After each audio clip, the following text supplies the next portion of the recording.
We can talk about like opportunities in the market in a second. I guess this would be a good segue, but do you see a lot of the opportunities in the lease? Like when you're going to analyze to list a building, or I guess to buy, either end, do you look at it and go, okay, well, they're on a gross lease. If we were able to switch this over to a triple net, there would be a value add there, because I have commercial as well. And it has been more difficult to switch tenants over to a triple net.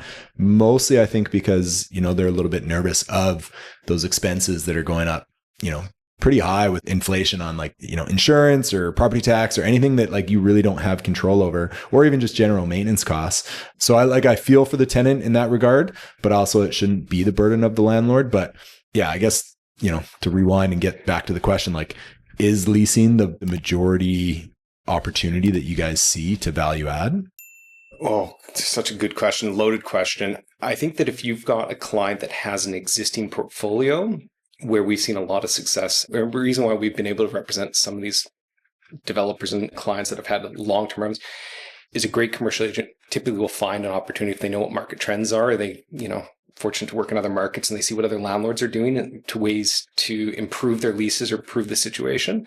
So I think there's huge upside on that, but leases are always evolving and changing. And like we brought up COVID changed commercial leasing in so many different ways. As a landlord, when I represent landlords, the way that we look at deposits and security, we scrutinize that so much more than we ever did before COVID. So there's a lot of evolution.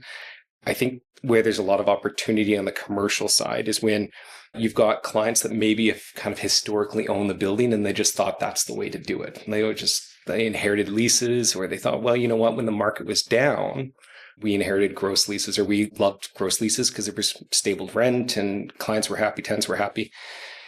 Where we really kind of like our lips is when we find an undervalued opportunity that the market's changed around it.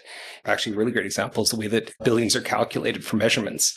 So we had one client on Bernard that didn't realize that they could actually gross usable and rentable up.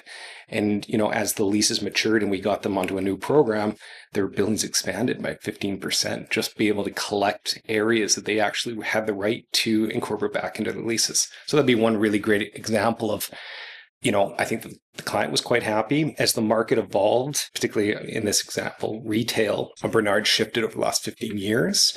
So all of a sudden you got a lot more national tenants actually wanting to be downtown. So they brought that sophistication of what they'd expect from other markets. So there was an evolution in the way that commercial real estate grew. And if you're able to find clients and portfolios that have done it historically an older way, that's where we get to create a lot more value, which is the kind of stuff we really love to do. Yeah, it's such a funny thing. I've been thinking about it a lot lately because I guess the most opportunity I see is when I'm buying a property, because exactly that. You're scrutinizing it, you're flipping every stone, being like, oh, here's a value add, here's where I could cut costs, here's where I could do anything different. Once you own the property for a few years, you get super complacent. So do you guys generally Matt did ask kind of the annual renegotiation, but do you guys have any kind of offer in terms of like, we'll just do a review and tell you where the value add is, and then absolutely. Yeah. And that's mostly our bread and butter, is just having discussions with owners and seeing what our opinion is to how to, increase value and or attractiveness to the building. I think one of the big ones, when we talk about different asset classes, there really are, 5 families that own a lot of the land mass here. So when we're looking at other opportunities, as the valley has grown, places where traditionally it may have been, industrial sections that now all of a sudden have a large residential components built around it. How can we convert those? Looking at those leases and saying, hey, what if we were to demise these areas here in industrial, for instance, we are able to build mezzanines, and that's something that we've seen a huge trend on moving in the Okanagan. Is the cost of land is expensive, the cost of construction is expensive, and landlords want to maximize the amount of buildable area they can have. So we're seeing mezzanines being built into these spaces, which traditionally would have been a value add, whereas now it's actually just increased on the size that you can lease or sell, and they can actually charge for that, just as much as they are on the ground floor area. So that'd be a good example of one of those evolutions in our market. And it typically is trends from other markets that have also experienced, this kind of growth and the land getting so expensive. What are they finding ways to find value add? I think to one of your questions was, Our involvement with those clients typically isn't as, a consultant on an hourly fee or anything. We've been fortunate, and it's just kind of the way that we were raised, is if you can bring value up front and not just be a transactional agent, someone actually that is part of that relationship from start to finish, whether it's a tiny little lease project at first, if you can kind of create value and you can show that expertise and you become part of that little family, that's the stuff that we've always loved to do. So it happens to work out. You do a couple leases and all of a sudden they want to acquire a couple more buildings, or they want to sell one or two and stuff. And that's kind of how our bread and butter has been. It's not really through consultant fees or, charging.